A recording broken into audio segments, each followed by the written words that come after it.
Hello दोस्तों, आप सभी का स्वागत है मेरे यूट्यूब चैनल पे।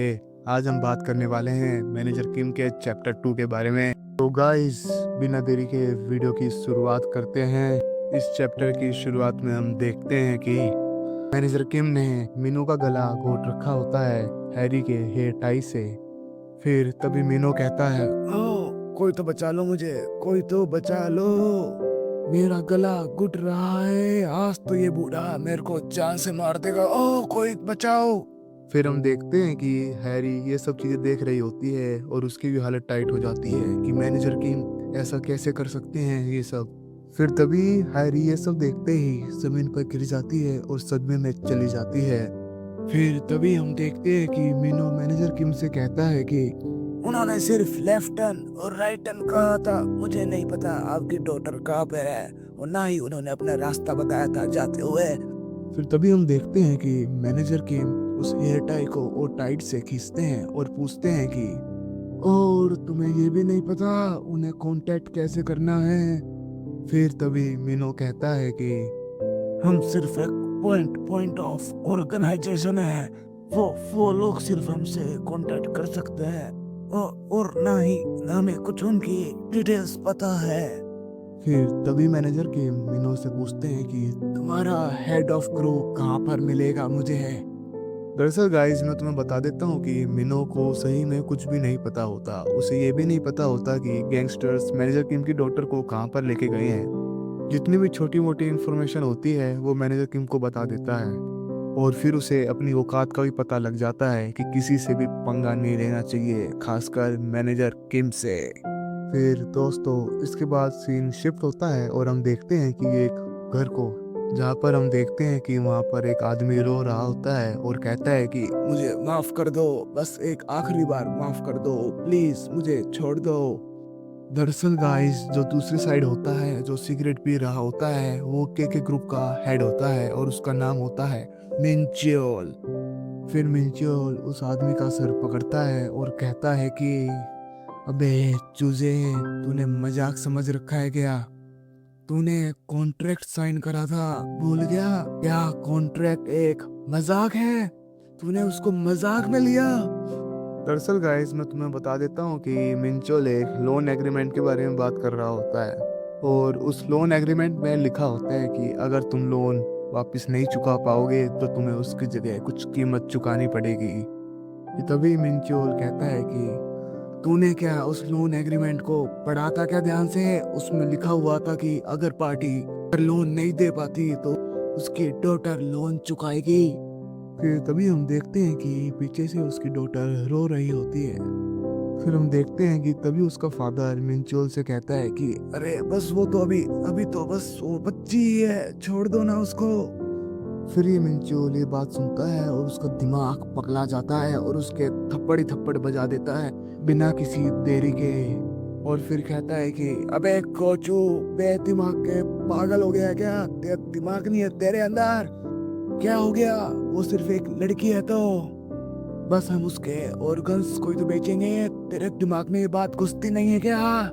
फिर ये कहते ही मिंचोल उस आदमी का हुलिया ही बिगाड़ देता है लात घुसे मार मार के, और वापस कहता है कि अगर तुझे अच्छा नहीं लगता तो तू आ जाना उसकी जगह पर मुझे पता है तेरे अंदर हिम्मत नहीं है कि तू उसकी जगह आ जाए और उसकी जगह तेरे ऑर्गन्स बेचने पड़े मेरे को। बस तू बैठ और देख मैं क्या करता हूँ तेरी डॉटर के साथ। फिर तभी हम देखते हैं कि मिंचियोल के साथी, जो कि गैंग मेंबर्स में होते हैं, उसकी डॉटर को ले जा रहे होते हैं वहां से। फिर तभी मिंचियोल कहता है उस आदमी से, यही तो कॉन्ट्रैक्ट था, अब तेरे दिमाग में आई बात, यही तो असली जिंदगी है। फिर तभी हम देखते हैं कि मैनेजर किम उस घर के बाहर आ जाते हैं और बेल को बजा देते हैं। फिर तभी हम देखते हैं कि के ग्रुप का एक मेंबर आता है और मिंचोल से कहता है कि बड़े भैया, घर के बाहर कोई आया है। फिर तभी मिंचोल कहता है कि शायद डिलीवरी होगी, जाकर देख।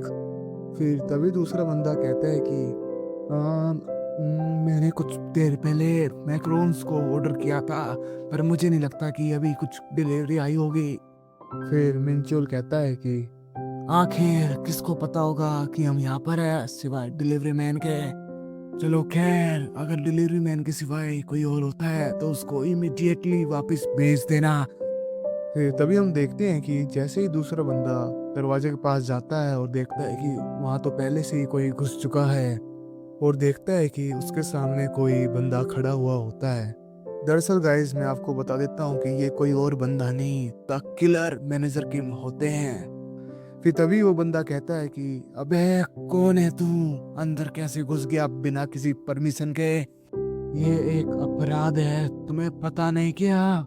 फिर इतने में गाइस सीन शिफ्ट होता है। फिर हम देखते हैं कि मिंचुअल को कुछ आवाज आती है और वो कहता है कि क्या तुमने कुछ आवाज सुनी क्या? असल गाइस, मैं तुम्हें बता देता हूँ कि अगले रूम में उसके गैंग मेंबर की धुलाई हो रही होती है। फिर हम देखते हैं कि मिंचुअल का एक गैंग मेंबर बेसबॉल बैट उठाता है और घुमा देता है बिना कुछ सोचे समझे। पर हम देखते हैं कि वो बेसबॉल बैट उन्हीं के गैंग मेंबर पर जाकर लगता है जिसकी अगले रूम में धुलाई हो रही होती है। फिर तभी हम देखते हैं कि मैनेजर किम उसके हमले से बचकर नीचे डोज कर उसी पर हमला कर देते हैं। एक हाथ से उस मोटे के मुंह पर थप्पड़ बजाते हैं और दूसरे हाथ से अपने कोट की जेब में से सी निकालते हैं जो कि उस मोटे के पैरों में बांध देते हैं और ऊपर उस लाइट पर लटका देते हैं। फिर तभी वो मोटा कहता है कि अरे क्या क्या हो गया मेरे साथ, क्या हुआ? फिर तभी हम देखते हैं कि वो लड़की कहती है ऑसम। फिर तभी मैनेजर किम उस मोटे से कहता है मिंजी कहाँ पर है? फिर तभी वो मोटा कहता है कौन मिंजी? मिंजी कौन? मैं तो जानता भी नहीं उसको। फिर तभी मैनेजर किम अपने हाथों से उस रस्सी को टाइट करते हैं जिससे उसके पैरों की नसें और बाहर आ जाती है और उसे बहुत तेज दर्द होता है। फिर तभी वो मोटा कहता है अरे अरे मुझे माफ कर दो प्लीज, ऐसा और टाइट मत करो, उसको रोको, मुझे नहीं पता मिंजी कौन है, ना ही मैं उसको जानता। फिर तभी हम देखते हैं कि मिंचोल की हालत टाइट हो जाती है और वो खिड़की में से भाग जाता है। कहता है अरे कौन है ये कोई पुलिस है क्या? ऐसे कौन करता है? फिर तभी हम देखते हैं कि मिंचोर का पैर एक ट्रैप पर फंस जाता है और वो नीचे गिर जाता है मुंह के बल, और नीचे गिरने के कारण उसके मुंह से खून निकलने लगता है और वो कहता है कि इतनी सारी वायर, ये सब कैसे हो गया? दरअसल गाइस, मैं आपको बताता हूँ कि मैनेजर किम ने घर के बाहर ढेर सारा ट्रैप बिछा रखा था ताकि अगर कोई भागता है तो इस ट्रैप में फंस जाए। फिर तभी हम देखते हैं कि मैनेजर किम अचानक से पीछे से आ जाते हैं और मिंचियोल के गले में रस्सी डालकर उसकी इतनी खराब पिटाई करते हैं कि मिंचियोल की हालत टाइट हो जाती है। फिर हम देखते हैं कि मैनेजर किम ने मिंचियोल के मुंह पर पन्नी लगा रखी होती है जिसमें से सिर्फ खून निकल रहा होता है। फिर तभी मिंचुल कहता है अरे अरे मेरे को नहीं पता, मुझे मत पीटो प्लीज, अरे मुझे नहीं पता ना, बस हमारे पास सीधा मैसेज आता है सीधा टेलीग्राम से जब उन्हें हमारी जरूरत होती है, प्लीज छोड़ छोड़ दो मुझे। फिर तभी मैनेजर किम कहते हैं अबे कदे ढंग से बता क्या कह रहा है? फिर मैनेजर किम ये सब कहकर पन्नी हटा देते हैं। फिर हमें देखने को मिलता है मिंचूल का वो टूटा फूटा चेहरा जिसमें से खून ही खून निकल रहा होता है और आंखें सूजी हुई होती है, पूरी पूरी नीली पड़ी हुई होती है। फिर मिंचूल कहता है कि मैं उनसे आगे से बात नहीं कर सकता जब तक उनकी मर्जी ना हो। फिर जो भी वो हमें काम देते हैं जब वो हो जाता है तो हम फिर चैट्स डिलीट कर देते हैं। फिर मैनेजर किम कहते हैं अच्छा फिर तुम पहले कैसे बात करते थे? फिर तभी हम देखते हैं कि मिंचोल ने चैट रूम्स पर उसी गैंगस्टर से बात कर रखी होती थी जिसके पास मैनेजर किम की डॉटर है। फिर चैट रूम में ये पता नहीं लगता है कि मिंजी कहाँ पर है, तो मैनेजर किम को गुस्सा आ जाता है और मिंचोल का हाथ मोड़ देते हैं। फिर मिंचोल कहता है कि मेरा हाथ टूट जाएगा, ऐसा मत करो, मुझे नहीं पता तुम्हारी बेटी कहाँ पर है, क्या साउथ कोरिया में ऐसा कुछ भी होता है क्या? फिर मैनेजर किम कहते हैं कि अच्छा जो तुम करते हो वो सब अलाउड है क्या? वो सब साउथ कोरिया में हो सकता है क्या? फिर हम देखते हैं कि मैनेजर के मिंचुअल का हाथ तोड़ देते हैं। फिर मैनेजर के मिंचुअल से कहते हैं कि अबे मेरे सिर्फ सवाल का जवाब दे, ज्यादा बकवास मत कर, ठीक है? फिर मैनेजर किम कहते हैं कि मिंचियोल, तुझे कुछ ज्यादा ही घमंड नहीं है अपने ऊपर।